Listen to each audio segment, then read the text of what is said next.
यानंतर बघूया पुढची बातमी आहे शिवसेना आणि भाजप यांच्यातील श्रेयवादाची। काल मुंबईमध्ये कोस्टल रोडचं भूमिपूजन उद्धव ठाकरे यांच्या हस्ते झालं।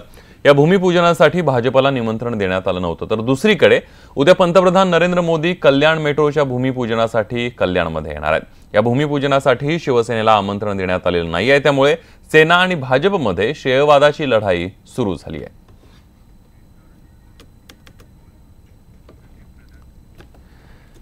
आणि याविषयीच बोलण्यासाठी विश्लेषण करण्यासाठी आपल्या सोबत ज्येष्ठ पत्रकार संदीप प्रधान आहेत।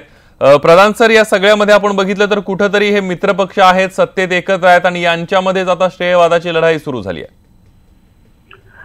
निश्चितच हे अपेक्षितच होतं, कारण आता जसजशा निवडणुका जवळ येतील त्याप्रमाणे हे आम्हीच केलं हे दाखवण्यासाठी स्पर्धा तीव्र होणार आहे। आणि दुसरं असं की आता जे अलीकडे विधानसभा निवडणुकांचे निकाल लागले आणि त्यामध्ये भाजपला जो फटका बसला, त्या पार्श्वभूमीवर शिवसेनेनी असं आक्रमक होणं हे अपेक्षित होतं। समजा हे निकाल असे लागले नसते तर कदाचित शिवसेनेनी इतकं आक्रमक झाली नसती शिवसेना, पण मला असं वाटतं की हा त्याचाच सगळा परिणाम आहे।